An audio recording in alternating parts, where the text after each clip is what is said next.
प्रभाव पढ़ लेते हैं कि अगर आपातकाल लगता है तो उसका क्या क्या प्रभाव पड़ता है, तभी तो समझ में आएगा कि अगर ये क्यों इतना इंपॉर्टेंट है। ठीक है, अगर मान लो आपातकाल लागू हो गया तो सबसे पहले क्या होगा, संघीय संविधान का स्वरूप क्या हो जाएगा, एकात्मक हो जाएगा। संघीय और एकात्मक के बारे में मैंने चैप्टर 8 में बहुत अच्छे से समझाया हुआ है। ठीक है, आप एक बार उसको देखिए, समझिए, और नहीं समझ में आए तो फिर से कमेंट कर दीजिएगा, दोबारा बना देंगे, दोबारा समझा देंगे। ठीक है, तो संघीय जो संविधान है ना वो बदल जाता है एकात्मक। अब सोचो संविधान निर्माताओं ने क्यों एकात्मक लक्षण को भी रखा होगा संविधान में, इसीलिए कि जब आपातकाल लगेगा तो संघीय संविधान जो है एकात्मक रूप में परिवर्तित हो जाएगा और पावर एक जगह पे आ जाएगी, तब हम देश की बाहर जो खतरे आ रहे हैं देश के ऊपर उससे हम लड़ पाएंगे।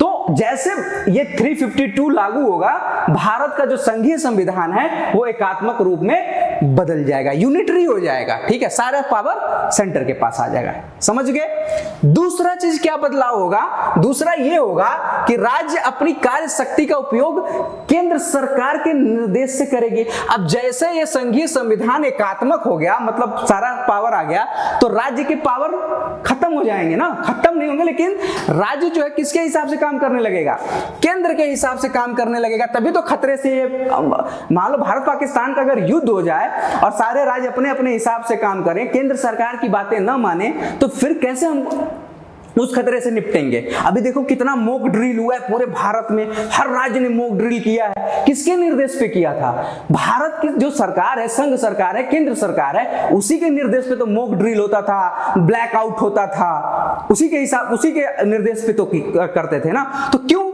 इसीलिए जैसे अब स्थिति बनी हुई थी कि 350 कभी भी लागू हो सकता है। अगर हो जाता तो भी आप समझ गए होंगे, अगर होता तो आप देख ही लेते कि किस तरह से होता है, लेकिन नहीं हुआ तो आप समझिए कि क्या हो सकता था। ठीक है, तो राज्य जो है सारा चीज अपने केंद्र के हिसाब से करेगा। इसी प्रकार राज्य की जो विधानमंडल है उसकी कार्यकाल को बढ़ा सकते हैं। ठीक है, उसका कार्यकाल बढ़ जाएगा क्योंकि चुनाव नहीं हो पाएगा। मान लो अगर किसी राज्य में चुनाव होने हैं लेकिन आपातकाल लगा हुआ है तो चुनाव नहीं होगा तो क्या करेगा, उसके कार्यकाल को बढ़ा दिया जाएगा, राज्य के कार्यकाल को। ठीक है, उसके बाद क्या होगा कि लोकसभा का जो कार्यकाल है ना, एक बार में 1 वर्ष के लिए बढ़ाया जा सकता है, क्योंकि वही बात है, चुनाव नहीं हो पाएगा तो 1 साल के लिए लोकसभा का भी कार्यकाल बढ़ा दिया जाएगा। ठीक है, उसके बाद अगर आपातकाल लागू होता है तो उसके 6 महीने के अंदर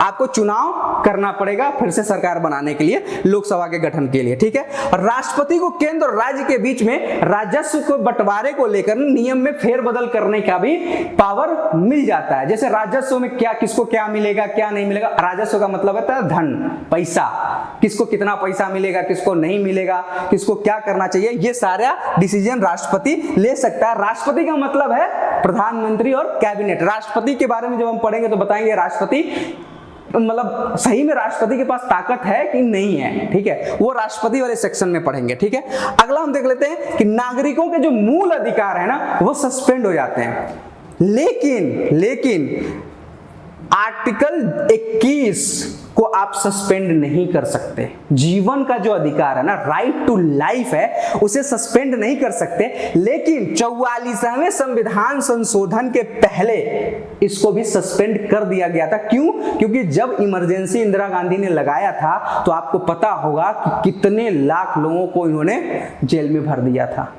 ठीक है, उसके बाद जो सरकार बनी थी उसने क्या किया, 44वां संशोधन किया और बोला कि भाई कितनी भी बड़ी इमरजेंसी हो, लेकिन आप अनुच्छेद 21 के जीवन की स्वतंत्रता, जीवन और शारीरिक स्वतंत्रता को नुकसान नहीं पहुंचा सकते।